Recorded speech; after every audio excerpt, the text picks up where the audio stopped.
Hi, it's D, the little small coffee bean, and today I want to tell you guys how I got poisoned by popcorn when I was a little kid.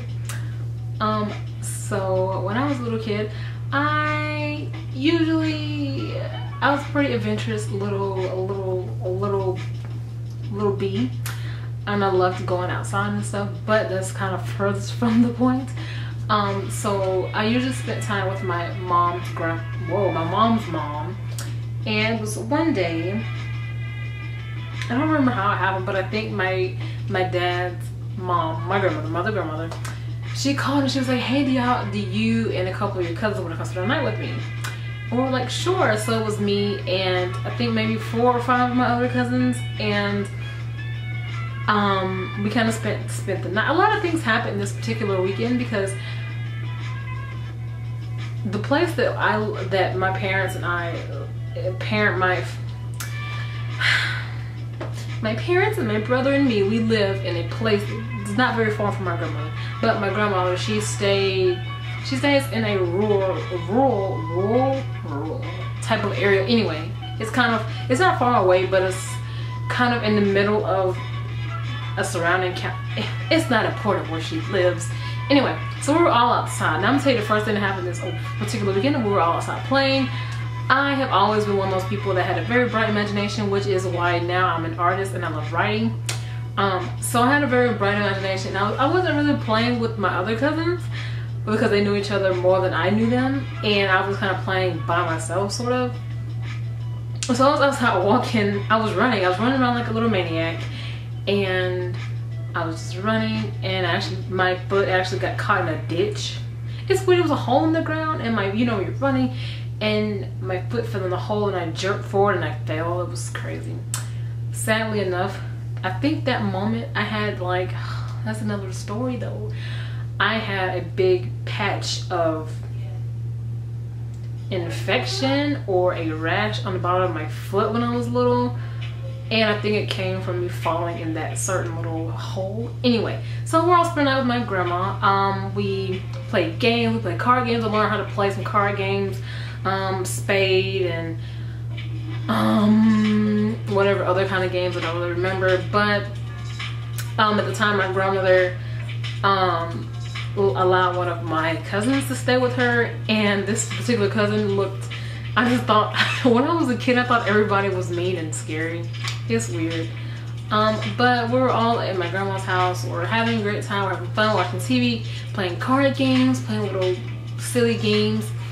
But I don't really remember much because, like I said, I was really young. I think I wasn't 5, 7.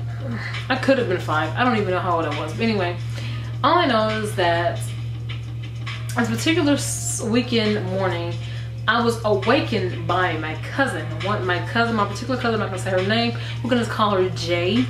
So I was woken up by Jay, and she was like, "Hey, we've all kind of started eating breakfast. You should probably wake up to eat." And mind you, my grandmother did not cook us breakfast. She didn't have to, but I'm saying she did not cook us breakfast. She kind of gave us some choices of cereal and blah blah blah, toast, blah blah. And by the time I woke up, there was no cereal left. There was nothing left, so we had to kind of scrounge up, make some food to eat. So one of my brilliant cousins, I think it was particularly Jay, she was like, there's nothing in here. Let's look on top of the fridge. So we looked on top of the fridge. I didn't look, they did.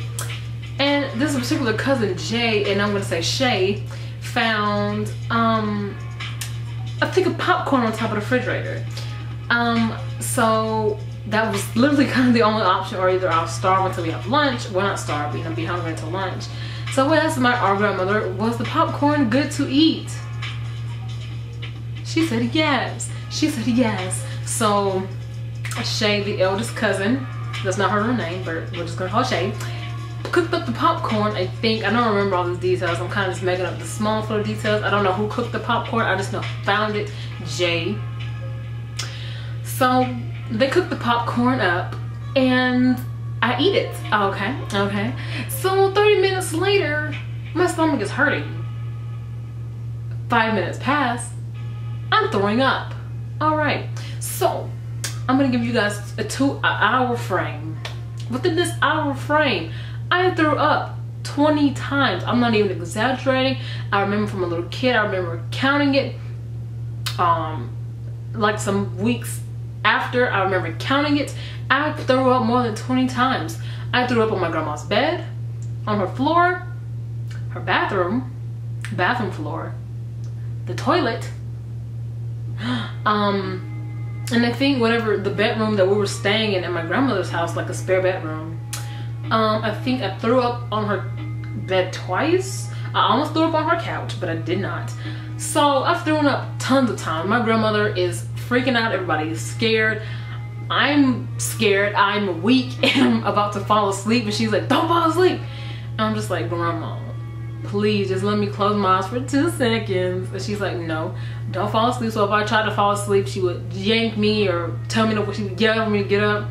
It was crazy. It was so crazy. So my grandmother calls my dad and my mom. They were at work.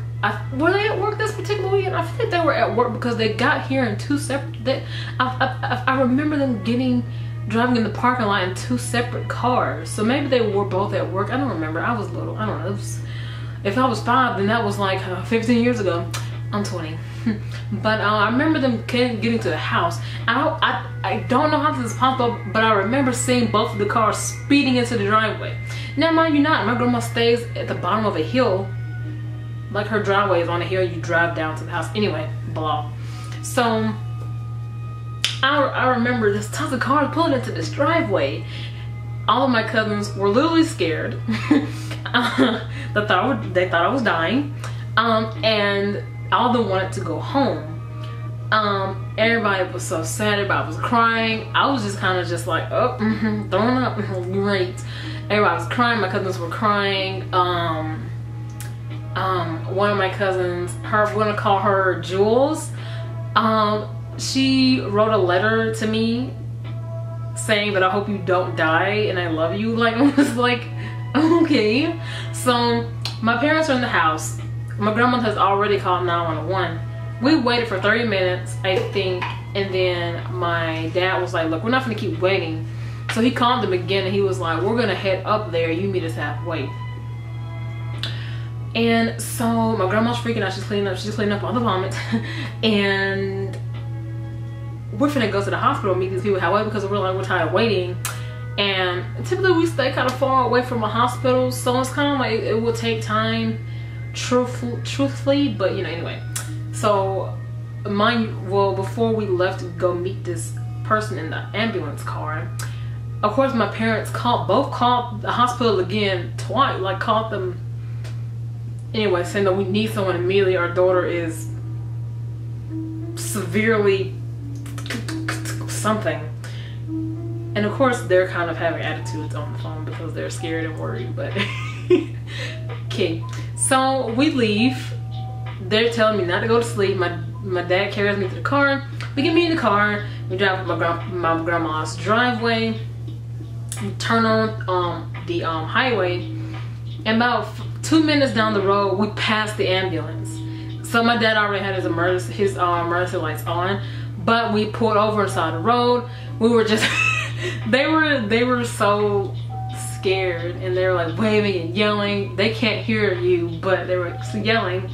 And the ambulance eventually turned around and put me in the back. I remember them talking to me. I remember the inside of the ambulance car being very cold. I remember my mom talking to me. I don't know what she said. I don't remember what happened after that, guys. I think I probably passed out or blacked out one. I don't remember being in a hospital bed. I don't remember leaving a hospital. I don't remember getting to a hospital. I don't remember. All I remember is this Caucasian man just kind of talking to my mom and him taking my blood pressure, and my mom saying something, and I remember looking out of a window, and it was it. That was it. Like, I don't know what happened. I don't even know what was wrong with me. I'm sure that was food poisoning, like super severe food poisoning. That popcorn was probably up there for 20 years. That would have never happened if this certain cousin Jay wouldn't have been like, oh, eat the popcorn. God. Family. Always getting you hurt, honestly. But yeah, another fun fact about this particular story said cousin, my cousin Jay, she is a year older than me. So we were always kind of in the same school. And in high school, we had a class together. And she's crazy. She would tell our classmates, y'all want to hear a story? And they're like, yeah, sure, whatever, yeah. She's like, oh, this is the time where I almost killed my cousin. And I'm just like, that's not something you say to people, Jay. That's not what you say. But it was a very fun story to tell. And everybody would be like, are y'all serious? I was like, yeah, It's her fault I could have died. What if I would have died? Jay, what's good, Jay? What's good? I haven't seen my cousin Jay in so long. Like, it's been a while since high school. When did we graduate? How long has it been since we graduated? It's been 3 years since she's graduated. It's been like 2 for me. 2.5. 2, it's been 2, I think. I don't know. But yeah, that's the story of how I almost died from popcorn because of my cousin Jay. Or the piece of garbage. I'm just kidding. I love you, Jay. If she ever sees this video, she'll know exactly what I'm talking about. Anyway, talking to you. But yeah, that's that story of how my hatred for popcorn starts and how it will never end. And I hope you guys like this video. Make sure to subscribe to this channel and like this video. And I'll make a new video soon, probably a vlog. And I'll see you guys later. Bye. There's your positivity flowers back there. It's not.